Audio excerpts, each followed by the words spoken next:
নতুন বছর আসা মানে জীবন থেকে একটি বছর হারিয়ে ফেলা, কিন্তু সেই নতুন বছরের আগমনটাই আমরা কত আনন্দের সাথে করি। আর নতুন বছর মানেই তো মজার মজার রান্না বাড়া আর মজার মজার খাবার। আর তাছাড়া নতুন বছরে ছোট বাচ্চাদের নাচ গান তো আছেই। তো 2024কে বিদায় দিয়ে 2025-এর আগমনটা আমরা কিভাবে করলাম আজকে এটাই তোমাদের সাথে শেয়ার করব।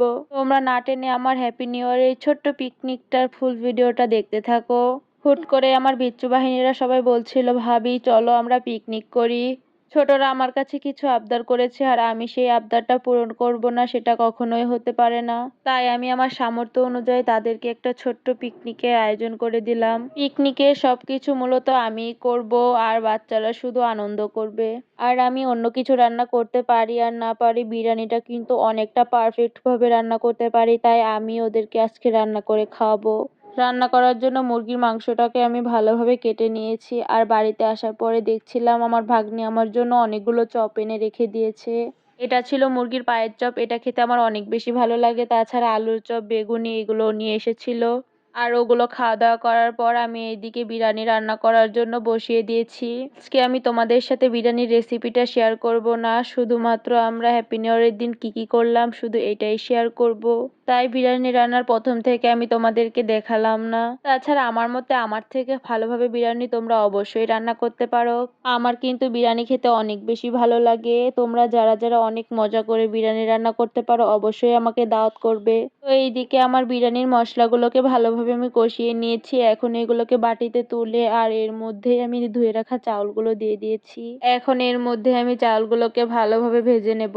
তোমরা যখন বিরিয়ানি রান্না করবে অবশ্যই বিরিয়ানির চাউলটাকে আগে ধুয়ে রেখে তারপরে এটাকে ভালোভাবে ভেজে নেবে। চাউলটাকে ভালোভাবে ভেজে নিলে বিরিয়ানিটা খেতে অনেকটা বেশি ভালো লাগে।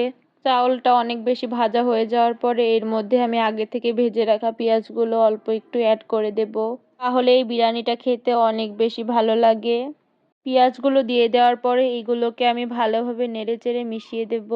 আর এই বিরিয়ানির চাউলটাকে আমি অনেকক্ষণ সময় ধরে ভালোভাবে ভেজে নেব। হ্যাপি নিউ ইয়ারের দিন আমার কাছে বিরিয়ানি ছাড়া অন্য কিছু খেতে একদমই ভালো লাগে না, তাই আমি চেষ্টা করি প্রত্যেক হ্যাপি নিউ ইয়ারের দিন বাড়িতে বিরিয়ানি রান্না করার জন্য। তো এইদিকে চাউলটাকে ভালোভাবে ভেজে নেওয়ার পরে আমি এর মধ্যে পানিও দিয়ে দিয়েছি। আর কিছুক্ষণ সময়ের মধ্যে আমার বিরিয়ানিটা একদমই হয়ে যাবে। কিছুক্ষণের মধ্যে আমার বিরিয়ানি প্রায় হয়ে গেছে। এখন এই বিরিয়ানিটাকে আমি আরো কিছুক্ষণ ঢাকা দিয়ে রেখে দেব, ফলে বিরিয়ানিটা আরো বেশি পারফেক্ট ভাবে হবে। এইদিকে আমি শসা আর লেবুগুলোকে ভালোভাবে কেটে নিয়েছি। বিরিয়ানির সাথে যদি শসা না হয় তাহলে বিরিয়ানি তো খেতে একদমই ভালো লাগে না। সবকিছু রেডি করার পর আমি ঘরে যেয়ে দেখি সবাই অনেক নাচানাচি করছিল। ছোট বাচ্চাদের আনন্দ দেখতে অনেক বেশি ভালো লাগে। আর আজকে আমি যে যে আয়োজনগুলো করেছি সবগুলোই করেছি ওদের জন্য, আর ওরাই যদি আনন্দ না করে তাহলে কি হয় বলো। আজকে ওরা সবাই অনেক বেশি আনন্দ করেছে আর ওদের আনন্দটা দেখে আমার অনেক বেশি ভালো লেগেছিল। ওইদিকে ওরা নাচানাচি করছিল আর এইদিকে আমি প্লেটে বিরিয়ানি ওদের জন্য রেডি করছিলাম। এখনকার বাচ্চারা অনেকটা বেশি আপডেট, ওরা একা একা এখন ল্যাপটপ মোবাইল সবকিছুই চালাতে পারে। আর আমাদের সময় আমরা যখন ছোট ছিলাম তখন আমরা বাটন ফোন ছাড়া আর কিছুই পারতাম না। আর যাই হোক না কেন আজকে ওরা অনেক বেশি আনন্দ করেছে আর নাচতে নাচতে ওরা প্রায় ক্লান্তই হয়ে গেছিল। ওরা নাচানাচি করতে করতে আমি সবকিছু রেডি করে ফেলেছি। এখন সবাই মিলে আমরা খাওয়া দাওয়া করব। সবাই মিলে একসাথে খাওয়া দাওয়া করতে অনেক বেশি ভালো লাগে। তোমরাও কি তোমাদের ওইখানে হ্যাপি নিউ ইয়ার পালন করেছো? যদি করে থাকো অবশ্যই কমেন্ট করে জানাতে ভুলবে না কিন্তু। এই তো আমার হাতে সেই স্পেশাল বিরিয়ানি, খেতে অনেক বেশি ভালো লাগে। সবাই তো খেয়ে অনেক বেশি প্রশংসা করেছে। আর সবাই মিলে একসাথে শীতের রাতে এইভাবে বিরিয়ানি রান্না করে খাওয়ার মজাই আলাদা। যদিও রান্নার সব কাজ আমি একাই করেছি, কিন্তু আনন্দটা আমরা সবাই মিলেই করেছি। এখন আমরা সবাই মিলে খাওয়া দাওয়া করব। রাত অনেক হয়েছে তাই আমরা সবাই একটু তাড়াতাড়ি খাওয়া দাওয়া করে নিচ্ছিলাম, কারণ ছোট মানুষ একদমই না খেয়ে থাকতে পারে না। আর এইদিকে আমার আয়াত বুড়িও ঘুমিয়ে গেছিল, কারণ অনেকটা রাত হওয়ার কারণে ও বেশিক্ষণ জেগে থাকতে পারেনি। আর আমরা সবাই আয়াত বুড়িকে অনেক বেশি মিস করছিলাম। দেখতে দেখতে আমাদের জীবন থেকে কতগুলো বছর শেষ হয়ে গেল।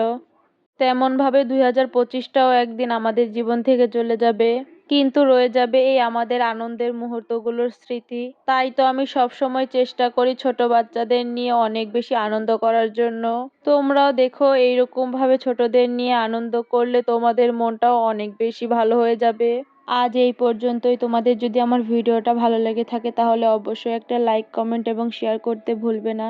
আর তোমরা যদি আমার চ্যানেলটা ইউটিউব থেকে দেখে থাকো তাহলে অবশ্যই একটা সাবস্ক্রাইব করে দিবে।